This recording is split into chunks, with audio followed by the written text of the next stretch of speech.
अभी देश में लोकसभा चुनाव है और हमारे साथ एक खास मेहमान है। किसी पहचान के मोहताज नहीं है। मैं इस वक्त दरभंगा में हूँ और गौराबौराम विधानसभा में। हमारे साथ जो शख्स है वो आज किसी पहचान के मोहताज नहीं है।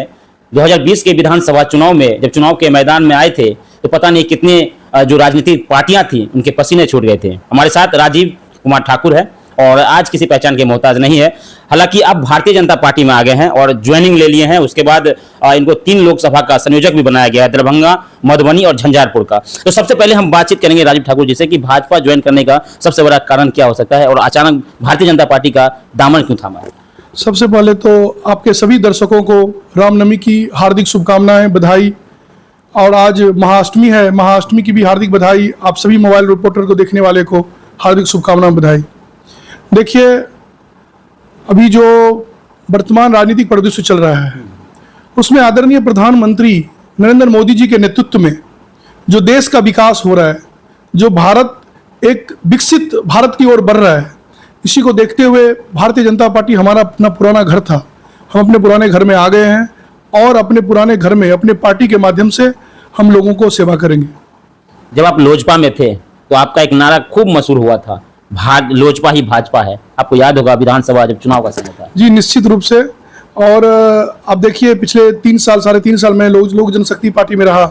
कभी भी मैं विपरीत परिस्थिति में भी मैं भारतीय जनता पार्टी के खिलाफ कभी भी कुछ एक शब्द नहीं बोला, क्योंकि भारतीय जनता पार्टी और आरएसएस हमारे आत्मा में बसता है और उस आत्मा के खिलाफ हम कैसे कभी कुछ बोल सकते थे। इसलिए मैं उस टाइम में बोला हुआ था कि भाजपा ही लोजपा है और लोजपा ही भाजपा है। और वो दिख गया कि लोक जनशक्ति पार्टी पुनः जो है एनडीए गठबंधन में आया है और इस बार आदरणीय प्रधानमंत्री जी के नेतृत्व में हम लोग 400 प्लस सीट और बिहार से 40 की 40 सीट जीतेंगे।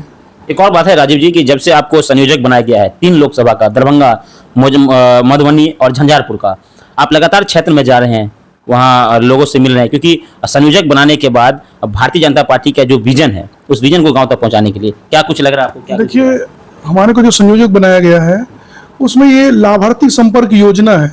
हमारे पार्टी एक कार्यकर्ता को जिम्मेवारी देती है, जो भी जिम्मेवारी है, छोटा है बड़ा है, जो भी जिम्मेवारी है उस जिम्मेवारी को आप पूरा करिए, फिर आपको और भी जिम्मेवारी मिलेगी। तो ये जो जिम्मेवारी मिला है इसमें क्या है कि प्रधानमंत्री जो 10 साल में करोड़ों लोगों को जो लाभ पहुंचाया है, उस लाभ में प्रधानमंत्री की बातों को लोगों तक कार्यकर्ता पहुंचाता है। उस कार्यकर्ता को हमको लीड करना है और उसको हमारा एक सरल ऐप है, उसके माध्यम से हमको अपलोड करना है। उसके साथ में कि प्रधानमंत्री ने चाहे वैक्सीन का योजना हो, चाहे उज्ज्वला योजना हो, ये जितने भी सारे प्रधानमंत्री का योजना है, उस योजना का जो लाभार्थी है उस लाभार्थी से संपर्क करना है। उसी का हमको 3 लोकसभा का संयोजक बनाया गया है। लाभार्थी से ये जानना है कि उन तक ये योजना का लाभ पहुंच रहा है कि नहीं पहुंच रहा है। निश्चित रूप से उन तक योजना का लाभ पहुंचा है और उनको ये बताना है कि प्रधानमंत्री जी आप लोगों को राम राम बोले हैं, प्रधानमंत्री जी आपको नमस्कार किए हैं, आप विकसित भारत के संकल्प के साथ में जुड़िए। और जो प्रधानमंत्री जी का 2047 2047 का जो विकसित भारत बनाने का संकल्प है, उस संकल्प के साथ में जुड़िए और एनडीए और भारतीय जनता पार्टी को आगामी लोकसभा चुनाव में वोट करिए और प्रधानमंत्री नरेंद्र मोदी जी के नेतृत्व में जो विकसित और एक समृद्ध भारत बन रहा है उसके साथ में आप जुड़िए। आपने शुरुआती में कहा कि 400 सीट इस बार हम पार करेंगे, 400 का 400 सीट जीतेंगे, लेकिन ये बताइए जहां आप हैं बिहार और बिहार के दरभंगा, वैसे भी दरभंगा सियासी का एक बड़ा केंद्र माना गया है और मिथिलांचल का ये सियासत का केंद्र है। आप दरभंगा में है, दरभंगा लोकसभा सीट को लेकर क्या कुछ रणनीति चल रही है? जब आप लोगों के बीच जाते हैं तो वहां से क्या कुछ फीडबैक मिल रहा है? देखिए, दरभंगा लोकसभा में हमारे जो यशस्वी सांसद यहाँ पे आदरणीय श्री गोपाल जी ठाकुर के नेतृत्व में जो पिछले 5 साल से दरभंगा में एक सर्वांगीण विकास हुआ है, चाहे दरभंगा एयरपोर्ट की बात हो, तारामंडल की बात हो, चाहे एम्स के लिए जो लड़ते आए हैं पिछले 5 साल में, विपरीत परिस्थिति में सरकार हमारी टूट गई थी, हमारा अलायंस टूट गया था, उसके बाद विपरीत परिस्थिति में जो सांसद जी लड़े हैं, चाहे आप देखिए बिहार में जो फर्स्ट एक्सप्रेसवे आया आमस, उसको भी दरभंगा में जुड़ा है, उसमें भी कहीं ना कहीं सांसद जी का योगदान है। चाहे सीएनजी गैस पाइपलाइन का हो, जहाँ पे 50,000 से अधिक लोग रजिस्ट्रेशन करा रखे हैं और आने वाले समय में लोगों को मिलेगा। चाहे आरओबी का हो, चाहे दोनार आरओबी की बात हो, चाहे अलग अलग रेलवे की ओवरब्रिज निर्माण की बात हो, चाहे कोसी नदी में गौराबौराम विधानसभा में जो कोसी नदी में पुल का निर्माण और उसका शिलान्यास की बात हो, अगर किसी में पिछले 70 साल में किसी ने जो नहीं किया, वो आदरणीय सांसद जी के नेतृत्व में दरभंगा में सर्वांगीण विकास हो रहा है और निश्चित रूप से इस बार वो पिछली बार से अधिक मत से इस बार दरभंगा लोकसभा का चुनाव जीतेंगे और हम लोग गौराबोराम विधानसभा में उनको 1 लाख से अधिक मत से लीड दे करके दरभंगा में विजय बनाएंगे। लेकिन एक तरफ जहां आरजेडी के दरभंगा नगर से 6 बार विधायक रह चुके हैं ललित कुमार यादव जी, लग रहा है कि आमना सामना मुकाबला होगा। नहीं, कहीं मुकाबला में ललित जी कहीं मुकाबला में नहीं है। कैंडिडेट नहीं मिल रहा था महागठबंधन को, तो ललित जी को जबरदस्ती भेजा गया। ललित जी खुद ये बात जानते हैं कि दरभंगा में हम कहीं से टक्कर में नहीं है, उनके पास में वोट का कोई समीकरण नहीं है। तब ठीक है, लोकतंत्र है, सबको अपना लड़ने का अधिकार है, तो वो भी मेहनत कर रहे हैं, लेकिन मुझे नहीं लगता कि उनका मेहनत में कोई दम है। राजीव जी, लग रहा है कि आरजेडी का जो एमवाई समीकरण है, बाप की पार्टी है, क्या लग रहा है उसका कुछ फैक्ट यहाँ दरभंगा में? देखिए, दरभंगा में ठीक है, मैं मानता हूँ उनके पास में एमवाई का समीकरण है, लेकिन 500 वर्षों के बाद जिस तरह से अयोध्या में राम मंदिर का निर्माण हुआ, उससे उनका जो वाई समीकरण है निश्चित रूप से हमारे साथ में है। और इस बार वो वाई समीकरण हमारे को वोट करेगा, राष्ट्रीय जनता दल गठबंधन को वोट करेगा। और वो माई बाप की जो बात करते हैं, तो मेरे को बताइए 23 में वो कितने अगरा को टिकट दिया है? उसमें कहीं पे आपको हमारे समाज, ब्राह्मण समाज का कोई भी कहीं पे आपको उम्मीदवार मिला है क्या? वो बातें कुछ भी कर ले, A to Z माई बाप कुछ भी बात कर ले, लेकिन निश्चित रूप से अगर सबका साथ, सबका विकास और सबका विश्वास के साथ में कोई काम कर रहा है, तो निश्चित रूप से नरेंद्र मोदी जी और नीतीश कुमार और हमारे प्रदेश अध्यक्ष और डिप्टी चीफ मिनिस्टर आदरणीय सम्राट चौधरी जी के नेतृत्व में जो बिहार में डबल इंजन की सरकार है, उसका फायदा होगा और बिहार में 40 की 40 सीट हम लोग जीतेंगे। देखिए, दरभंगा लोकसभा में अगर कहा जाए तो यहाँ पर 3 लाख से अधिक जो मतदाता है वो ब्राह्मण की संख्या है और 3.5 लाख मुस्लिम की संख्या है। मुस्लिम वोटरों की अगर हम बात करें तो राजीव ठाकुर काफी अनुभवी लोग हैं, क्षेत्र में जाते हैं, लोगों से मिलते हैं और इनकी पहचान, इनकी एक पकड़ मुस्लिम वोटरों पर भी अच्छी खासी रही है। गौराबोराम विधानसभा में हमने देखा है, तो मुस्लिम की संख्या अधिक बताई जा रही है। क्या लग रहा है कि इस बार AIMM जो है, ओवैसी की पार्टी जो है, वो भी अपने उम्मीदवार को उतारने की तैयारी में है? क्या कुछ लग रहा है कि उससे कुछ आरजेडी को फर्क पड़ेगा, आपको कुछ बेनिफिट होने वाला है? निश्चित रूप से देखिए, जब उम्मीदवार उतरता है तो उनको वोट तो होता ही है। उनके जाति का अगर उनको वोट मिलेगा तो निश्चित रूप से उनको वोट तो मिलना ही चाहिए। दूसरी बात, अल्पसंख्यक समुदाय के लिए भी प्रधानमंत्री जी ने बहुत काम किया है। अल्पसंख्यक समुदाय का भी जब प्रधानमंत्री जी कोई योजना लाते हैं, चाहे वैक्सीन की योजना लाए या कोई कोसी पे पुल बन रहा है, तो निश्चित रूप से उसमें अल्पसंख्यक समाज को भी बेनिफिट मिलता है। तो प्रधानमंत्री जी सबका साथ सबका विकास लेकर के चलते हैं, तो उसमें अल्पसंख्यक समाज को प्रधानमंत्री जी को वोट करना चाहिए। उनको भी उनके दिमाग में जो किसी तरह का बात है, उस बात को हटा करके आदरणीय प्रधानमंत्री जी के नेतृत्व में जो देश विकासशील होते हुए विकसित भारत की ओर बढ़ रहा है, उसमें उनको भी सहयोग करना चाहिए। और हम अल्पसंख्यक समुदाय से हाथ जोड़ के विनती करेंगे कि आप लोग आइए, प्रधानमंत्री जी के नेतृत्व में जो समृद्ध भारत हो रहा है उसके योजना में आप भी जुड़िए और इस बार राष्ट्रीय जनता दल गठबंधन को जिताइए।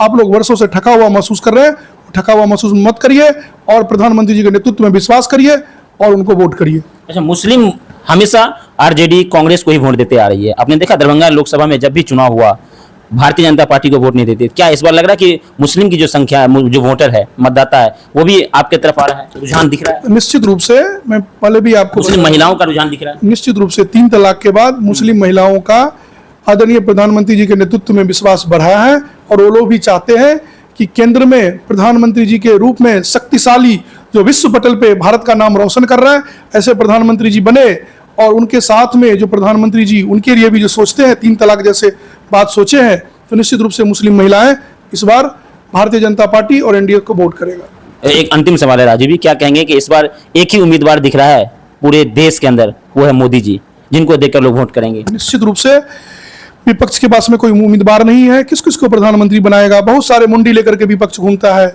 और हमारे पास में एक सशक्त नेतृत्व है जो देश नहीं पूरे आपका विदेश पे शासन करने का अपनी ताकत रखता है। विदेशों में जिसकी धमक होता है, ऐसे हमारे पास में हमारे नेता है, वो प्रधानमंत्री के रूप में भारत ही नहीं विश्व को जो आईना दिखाते हैं। इसीलिए हम कहीं कोई टक्कर नहीं है और इस बार 400 से अधिक सीट एनडीए जीतेगा और भारतीय जनता पार्टी 370 से अधिक सीट जीत करके देश में एक सशक्त सरकार बनाएगी। मधुबनी या झंझारपुर गए, वहां का क्या कुछ रुझान दिखा? निश्चित रूप से सब जगह एनडीए का हवा चल रहा है और प्रधानमंत्री जी का जब एक बार जनसभा होगा, कहीं कुछ नहीं दिखेगा, सब जगह एनडीए मय होगा और 40 की 40 सीट जीतेंगे। 40 से 40 सीट इस बार निश्चित रूप से 40 की 40 सीट जीतेंगे इस बार। आप गौराबोराम से हैं, आपका विधानसभा है, आप अपने विधानसभा गए, वहां का क्या कुछ रुझान दिख रहा है? सब जगह एनडीए है। सांसद जी ने जो काम किया है और प्रधानमंत्री जी का योजना जो घर घर तक पहुंचा है, सब जगह सब लोग बोल रहे हैं कि जो 500 सालों से हमारा राम मंदिर का निर्माण नहीं हुआ था, अब देखिए कल रामनवमी का कार्यक्रम, रामनवमी होगा। सब लोग पहले बार 500 वर्षों के बाद रामलला अपना जन्मदिन अपने घर में मनाएगा। लोग उत्साहित हैं और नरेंद्र मोदी जी के नेतृत्व में सब लोग भगवामय हैं। रामनवमी को लेकर क्या कुछ अपील करेंगे लोगों से? मैं सभी लोगों से अपील करूंगा कि रामनवमी का त्योहार है, सौहार्दपूर्ण भाव से मनाइए। सभी समाज, सभी लोग 500 वर्षों के बाद हमारे देश में रामलला जो है अपने घर में जो अपना जन्मदिन मनाएंगे। उत्साह उल्लास का पर्व है, मनाइए। सभी को रामनवमी की हार्दिक शुभकामनाएं बताएंगे। बहुत बहुत धन्यवाद। राजीव कुमार ठाकुर जी हमारे साथ थे जब 2020 का विधानसभा चुनाव था गौराबोराम विधानसभा में। खास करके हम बताएंगे कि गौराबोराम विधानसभा में भले ही उम्मीदवार कोई भी जीत कर आया हो, विधानसभा कोई पहुंचा हो, लेकिन चर्चा हमेशा एक ही उम्मीदवार का रहा, वह राजीव ठाकुर जी। आज हमारे साथ जुड़े हुए थे, भारतीय जनता पार्टी में आए हैं, यानी अपने पुराने घर में पुनः वापस आए हैं। एक समय था जब ये लोजपा रामविलास पार्टी ज्वाइन किए थे और इन्होंने कहा था कि लोजपा ही भाजपा है, ये नारा काफी चर्चा हुआ था। और हालांकि दरभंगा लोकसभा में थोड़ा सा मुकाबला है, लेकिन इनका साफ कहना है कि हमारे सामने कोई नहीं है। बिल्कुल बिल्कुल बिल्कुल प्रधानमंत्री जी के नेतृत्व में दरभंगा में निश्चित रूप से हम लोग 4 लाख से अधिक मतों से जीतेंगे। नामांकन को लेकर क्या कुछ अपील कर देंगे? अंत में थोड़ा सा अपील कर दिए, क्योंकि आपका प्रत्याशी का नामांकन होना है दरभंगा में। कितने तारीख को होगा, क्या कुछ होगा? 18 तारीख को हमारे प्रत्याशी, राष्ट्रीय जनता दल समर्थित प्रत्याशी श्री गोपाल जी ठाकुर का नामांकन है। आप सभी युवा साथियों, महिलाओं, बुजुर्गों, भाइयों बहनों से अपील है कि 18 तारीख को आइए। मेडिकल ग्राउंड में हमारे एनडीए के सभी वरिष्ठ नेता आएंगे और गोपाल जी ठाकुर जी को आशीर्वाद देंगे। आप लोग भी आइए, अपना आशीर्वाद प्यार उनको दीजिए और इस बार दरभंगा को 4 लाख से अधिक मतों से उनको जिता करके सदन में भेजिए। बहुत बहुत धन्यवाद। राजीव ठाकुर जी हमारे साथ जुड़े हुए थे आज की कुछ विशेष बातचीत में।